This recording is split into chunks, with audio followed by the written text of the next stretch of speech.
अपने पोते पोतियों के साथ अपना बचपन एक बार फिर से जीना चाहते हैं। यह बात रौनक क्यों नहीं समझ पा रहा। अपनों की प्रतीक्षा करते करते हमारी आंखों की रोशनी धुंधली होती जा रही है और रौनक है कि प्रदेश की चकाचौंध में खोया है।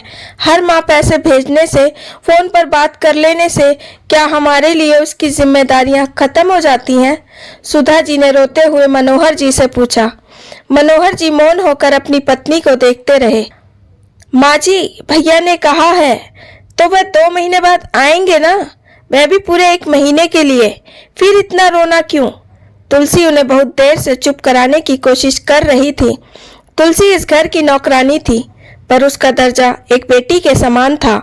मैं सोने जा रही हूँ, मुझे भोजन करने के लिए मत जगाना, सुधा जी ने तुलसी से कहा और करवट लेकर सोने का अभिनय करने लगी।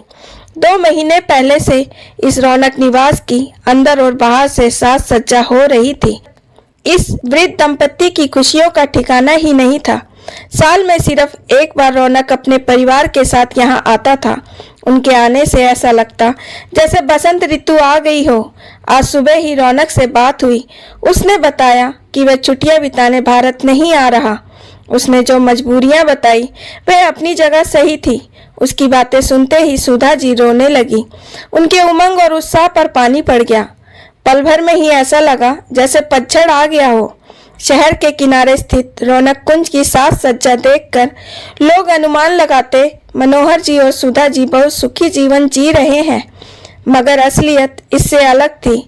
63 वर्षीय सुधा जी और 68 वर्षीय मनोहर जी ना तो अपने तन से सुखी थे और ना ही अपने मन से। कुछ अलग ही हालत थी इस वृद्ध दंपत्ति की। इकलौता बेटा रौनक लंदन में रहता था। घर में फैला सन्नाटा उन्हें बहुत डराता था। मन बहलाने के लिए बाहर तो जाते, मगर जल्दी ही लौटना पड़ता, क्योंकि ज्यादा चलने से सुधा जी के गठिए का दर्द बढ़ जाता। वह आपस में ज्यादा बातें भी नहीं कर पाते थे, क्योंकि मनोहर जी गले के दर्द से परेशान रहते थे। दीवारों को देखते हुए कौर निकलने में कितनी उकताहट होती है, इस बात को बाहर वाले क्या समझेंगे। साल भर तक थका देने वाली लंबी प्रतीक्षा करने के बाद रौनक का आगमन होता और उसके जाते ही दोनों एक बार फिर से घर में अकेले रह जाते। मनोहर जी के सेवानिवृत्त होने पर सुधा जी बहुत खुश थी। अब शेष जीवन अपने पोते पोतियों के साथ गुजारूंगी। उनके साथ हमारा समय कैसे कट जाएगा पता ही नहीं चलेगा। हाँ माँ, तुमने अच्छा फैसला लिया है। अब यहीं रहना। आप लोग वहाँ रहते हैं तो मुझे भी चिंता लगी रहती है। रौनक उन्हें कनाडा के अपने घर में देखकर बहुत खुश हुआ था। दोनों बहुत खुश थे। पहली बार आए थे। ऑफिस में भी वह ऊंचे पद पर था। बहू भी अच्छी जॉब करती थी। बच्चे पढ़ाई में अव्वल थे। खेलकूद में भी स्थान बना रहे थे। अपने संतान की उन्नति का श्रेय मनोहर और सुधा जी भगवान को देते। उनके आगे नतमस्तक होकर अपनी कृपा बनाए रखने का निवेदन करते।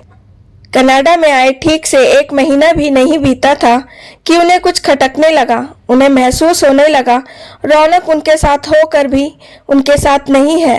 रौनक, बहू और बच्चे तड़के उठकर वॉकआउट पर चले जाते। 2 घंटे बाद सिर्फ बच्चे वापस आते, क्योंकि उन्हें स्कूल जाना होता था। बहू बेटे अपनी फिटनेस के लिए जिम चले जाते। वहां से आते तो ऑफिस जाने की जल्दी होती। दिन भर में 20 लोगों से मीटिंग होती। उनकी व्यवस्था देखकर लगता 24 घंटे भी उनके लिए कम ही हैं। बच्चे भी स्कूल खत्म करके खेल की प्रैक्टिस करने चले जाते। सुबह से शाम तक दोनों घर में अकेले रहते। बस रात में बच्चों से बातें होती, वह भी कुछ खास नहीं। जल्द ही एक दूसरे को गुड नाइट करते हुए सब अपने कमरे में चले जाते। वृद्ध दंपत्ति समझ ही नहीं पा रहे थे कि ये क्या हो रहा है। वे तो शेष जीवन रौनक के साथ गुजारना चाह रहे थे, मगर रौनक के पास तो उनके लिए समय था ही नहीं। दूसरी समस्या वहां की जलवायु थी। तेज बर्फीली हवाएं सुधा जी के गठिए के दर्द को बढ़ा रही थी, तो दूसरी ओर मनोहर जी कफ और गले के दर्द से परेशान रहने लगे थे। एक इंडियन डॉक्टर ने ही राय दी, आप इंडिया चले जाइए, आपका शरीर यहाँ की सर्द जलवायु को झेलने के लायक नहीं है। और भारी मन से उन्हें लौटने का फैसला लेना पड़ा। शाम होने पर सुधा जी की आंखें खुली। देखा मनोहर जी लॉन में टहल रहे थे। पास जाने पर धीरे से बोले, सुधा जी, इंसान इतना स्वार्थी क्यों होता है? क्यों वह सिर्फ अपनी ही खुशियां चाहता है? प्रकृति से वह क्यों नहीं कुछ सीखता? इन पौधों को देखो, इनके फूल कुछ समय ही इनके साथ रहेंगे। टूटने के बाद ये संजीव और निर्जीव वस्तुओं पर सच कर उनकी शोभा बढ़ाएंगे। फूलों के अलग होने के बाद क्या पेड़ पौधे फूल देना छोड़ देते हैं? चिड़िया अंडे देती है, अपने बच्चों को बड़ा करती है और उन्हें उड़ना सिखाती है। उसके बच्चे उड़ने के बाद लौटकर आते भी नहीं, तो क्या वह इस बात की किसी से शिकायत करती है? फिर हमारी खुशियां क्यों रौनक की मोहताज बनकर रह गई हैं? क्या हमें स्वयं अपनी खुशियां ढूंढने का हक नहीं है? हमारे पास तो सब कुछ है, मगर हम खुश नहीं हैं। खुश रहने के लिए हमें ही कुछ ना कुछ करना होगा। कुछ दिनों बाद एक युगल दंपत्ति रौनक निवास में आए। पता चला कि किराएदार है। इन्हें मनोहर जी ने बुलाया था। तुलसी, इन्हें ऊपर ले जाओ, आज से ये हमारे साथ ही रहेंगे। मनोहर जी ने कहा। उन दंपत्ति के बच्चों ने झूले को देखा और कहा, मम्मी, कितना बड़ा झूला। दो बच्चे झूले की तरफ लपके तो एक बच्चा तितली पकड़ने के लिए लॉन में इधर उधर दौड़ने लगा। उनके माता पिता उन्हें छोड़कर सामान सहेजने में लग गए। उनके आ जाने से घर में अजीब सा शोर होने लगा, लेकिन इस शोर में जीवन की लय सुनाई देने लगी। नई उमंग और नया जोश भर दिया था इस शोर ने। बच्चों के साथ उन्हीं की तरह तोतली भाषा में बात करके आनंद की अनुभूति होती। खुशियां मानो पैरों में घुंघरू पहने पूरे घर में नाच रही हों। उधर रौनक को जब यह पता चला, खुशियां मानो पैरों में घुंघरू पहने पूरे घर में नाच रही हों। उधर रौनक को जब यह पता चला कि उसके पिता मनोहर लाल जी ने किराएदार रखे हैं, तो वह बोला, उनका बैकग्राउंड तो चेक कर लिया है ना?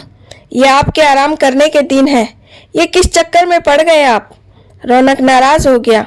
मनोहर लाल जी ने उन्हें जवाब दिया, आराम तो अब मिला है बेटा, उकताहट से, शारीरिक कष्ट से, घर में पसरे सन्नाटे से।